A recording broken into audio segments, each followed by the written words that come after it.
I first met Theresa May, or met her properly, way back in the last century.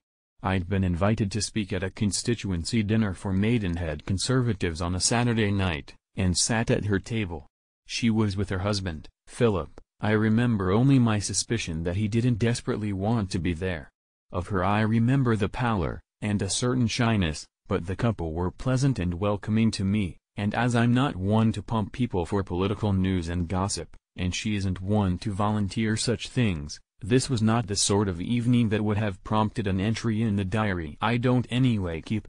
I suspect hundreds who've dined with Mrs. May, asked to recall the occasion, would struggle, as I do here, to say much more. The second occasion was very different, and a couple of years ago.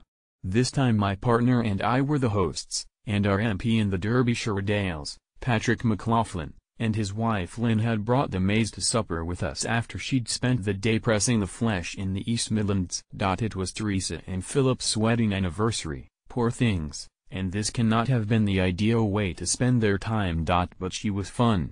She arrived with a bottle of gin.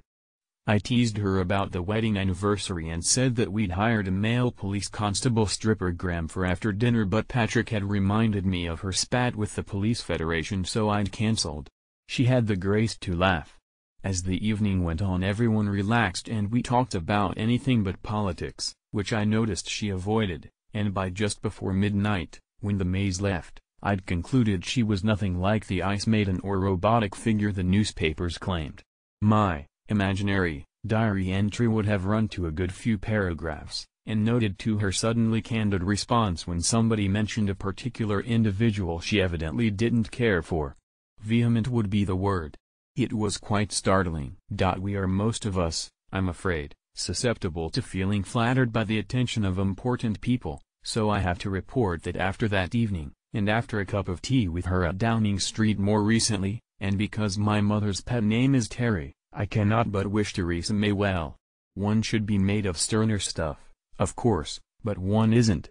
I realize, I acknowledge, that her deficiencies as a campaigner, a media performer and perhaps as a prime minister have been brutally exposed this year, and all too often, after wincing at some ghastly phrase like citizen of nowhere or subverting democracy, I've fallen embarrassedly back on that old apologist staple. It must have been written by her advisers. It's more than a soft spot, though. It's hard intuition that drives me to say that there are some extremely mad and extremely bad people around in the world of British politics today, and Theresa May isn't one of them.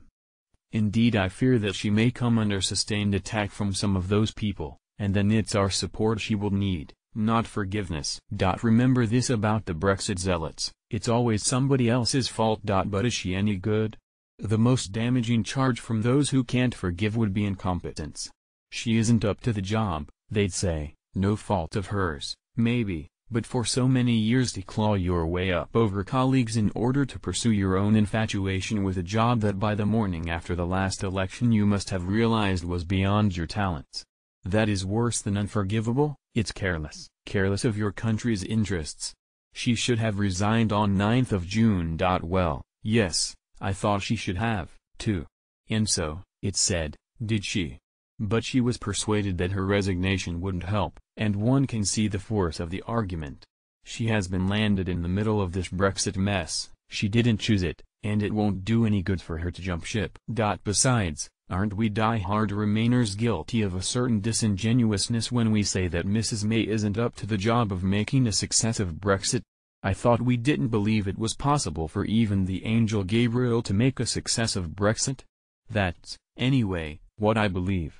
So don't ask me what May ought to be doing that she isn't, because I know very well already that what she ought to be doing, telling the headbangers they're bloody fools and should surrender at once to the softest Brexit we can salvage, would bring down the British government. I have an explanatory theory of Theresa May. It's too clever by half, but I nevertheless expect events to move as though it were true, even if it isn't. My theory is she's known from the start that Brexit was silly, but, understanding all too well the damaged mental processes of the Brexiteers, has understood that Brexit syndrome can only be cured by the shock of experience. She has therefore decided to present herself, indeed to behave, as a leaf in the wind, Prime Minister in name only, blown hither and thither by hot blasts of zeal from the Brexiteers and freezing intransigence from Brussels. A cruel to be kind nanny, she's letting the children play, knowing full well it will all end in tears. The dark moon rising behind all this madness is Brexit, and Theresa May cannot stop the tides. Scholars question whether Canute thought he could, the received wisdom being that the king's aim was only to teach his subjects a lesson. The next 18 or so months will, likewise, be a lesson in impotence. If, by proving powerless to stop Britain totally messing this up, Mrs. May can teach her country humility, she will deserve our forgiveness. I can forgive Icarus, too.